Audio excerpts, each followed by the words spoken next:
Welcome to ILTV's Israel Daily. I'm Amit Harari, and coming up in today's newscast, the judicial overhaul is racing forward with all key elements advanced overnight.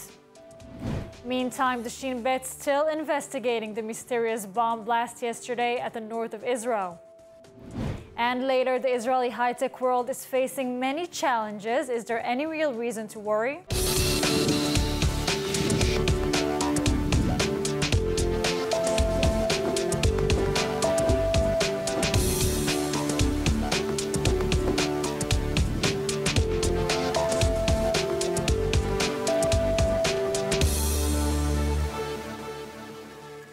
Overnight, the coalition advanced all key elements of judicial overhaul, bringing the highly divisive plan closer. President Herzog pleaded yet again for a halt and compromise as protests escalate around the country.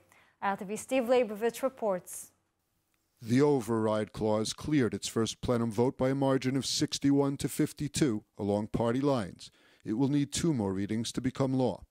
Dubbed an override clause because it blocks laws from court review, the rule will take effect if 61 of the Knesset's 120 MKs support the bill through 3 readings.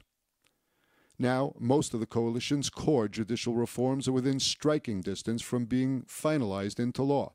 Justice Minister Levin has signaled an end-of-the-month deadline. The bill easily cleared its first plenum vote despite harsh warnings from the opposition, an hours-long filibuster. The final vote was held at around 3 a.m. this morning. The bill also constrains the High Court of Justice's ability to exercise oversight on laws not covered by the new immunity clause. It also raises the bar to require 12 of the court's 15 judges to strike down a law. Other bills poised for swift finalization, the bill to retool judicial appointments, giving the coalition absolute control over selections. The coalition has said it seeks to enact the laws by the time the Knesset breaks for Passover in just over 2 weeks. Earlier Monday, lawmakers advanced a government-backed bill that would block the High Court from ordering a prime minister to recuse himself from activity, even in the case of a conflict of interest. Competing with the coalition moves, protests have spread across Israel in the 10 weeks since Justice Minister Levin announced what he called the first phase of the coalition's sweeping reforms. Hundreds of thousands of protesters are demonstrating under the banner of protecting Israeli democracy. The coalition has ignored growing warnings by economists, jurists, diplomats, and top former security officials of the potential for dire consequences to Israel's social cohesion, security, world standing, and economy. President Herzog said on Monday that he is devoting all his time to finding a solution to the judicial overhaul crisis, calling it very serious, both socially and constitutionally. Herzog is expected to release a compromise plan worked on by prominent legal scholars designed to avoid the potential of a full-blown constitutional crisis. And we want to let you know that ILTV's new app is now available. So if you want to stay connected to the latest news from Israel, the Middle East, and the Jewish world, download our app now on all your devices. It's available in the App Store for both Android and iPhone.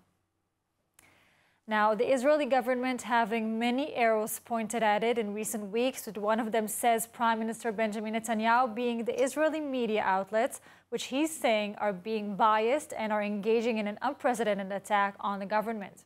ILTV's William Sharon has the details. Prime Minister Benjamin Netanyahu, at the beginning of the Likud fiction meeting today, accused the media of spreading false information about the government's proposed judicial reform.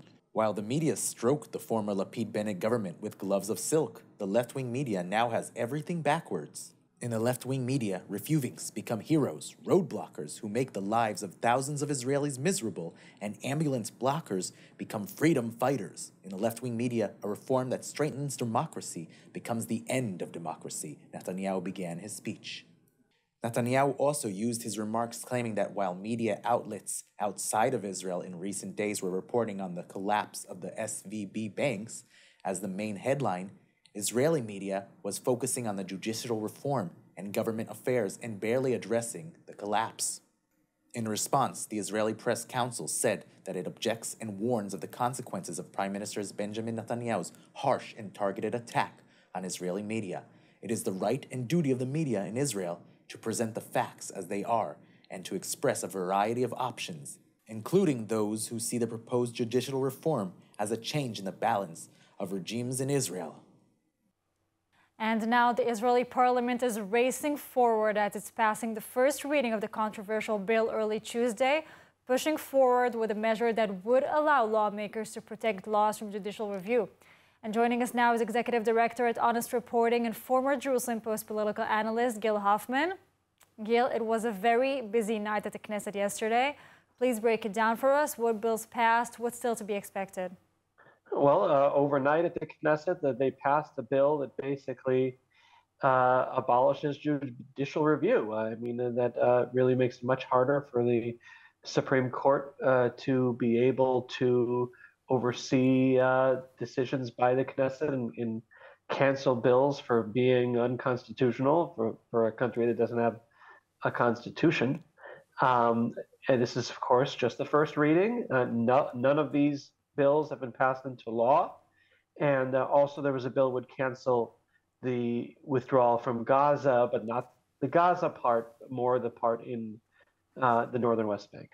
So the override clause bill passed its first reading, but Likud MK Yuli Edelstein was absent from the Knesset plenum. Did anyone know about it in advance? Why wasn't he there on such an important night? He claims that he went to a funeral and that he paired off with member of Knesset Sharon Haskell from the opposition. But Netanyahu's people saw it as a political statement and already started accusing Yuli Edelstein of becoming part of the left. It does show that there is independence within the Likud faction, and that could, of course, grow. There are many members of Knesset who've told Netanyahu they feel a problem with some of the plans, or some call it reforms, that he's doing, including the education minister and the Nir Barkat, the minister of trade, even the defense minister, Yoav Gallant, and then you've got David Amsalem, a rebel MK who hasn't been given a portfolio yet, and David Bitan. Anything can happen. Four of the Knesset's opposition parties, we have Yair Lapid, Avigdor Lieberman, Benny Gantz, and Merav Michaeli, who in a joint statement said they will do everything to prevent the passing of the laws. Do you really see them doing that? What will that mean for further legislation? It was a statement that they made that, as a statement, had its impact. I don't know if that's what they're ultimately going to do, if it gets that far. The former Knesset speaker, Miki Levy, who's part of Yesh Atid, said on the radio this morning that he would find that to be disrespectful to the Knesset and not really fulfilling their role, which is to fight within the parliament. And that means sitting there and voting no hundreds of times. But again, a compromise can still be reached. Isaac Herzog has not announced his compromise proposal yet. Now, many Likud MKs, we aren't hearing their opinion. I mean, are they saying it to anyone? They aren't voicing it anywhere. What do you think about that? They're speaking privately, and they don't want to be a pariah. They don't want to be responsible for what would be seen internationally as Israel becoming less democratic. They made their statements to Netanyahu, and in the end, after the president presents a formal proposal for a compromise, it'll be up to the prime minister to decide what's ultimately brought forward for the final readings of the bills. I would continue, as I've been doing, to advise the people watching ILTV not to take seriously anything passed in preliminary and first readings of bills. They don't count. Netanyahu knows that for there to be staying power for any legislation passed, it has to pass the Supreme Court later on, where you've got some kind of a constitutional crisis. He doesn't want to get into that. Gil, one repeating comment we're hearing is that of Netanyahu speaking out against the, in his words, biased media, which he accuses is attacking the government and spreading false information about the reform. What's your take on that? We definitely aren't hearing much of those who are in favor of change, and they surely exist. Look, Israel has the most critical media of their own government in the world. And Netanyahu has definitely tried to change that over the years by bringing about the Israel Hayom newspaper that traditionally supported him, though its owner came out against the reforms this week.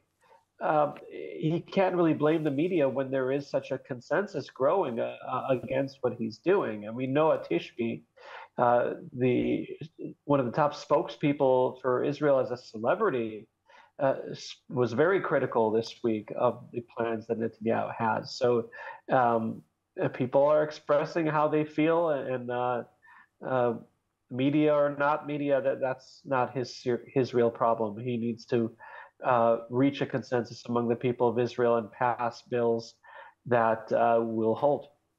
Gil, thank you so much for joining us. Pleasure.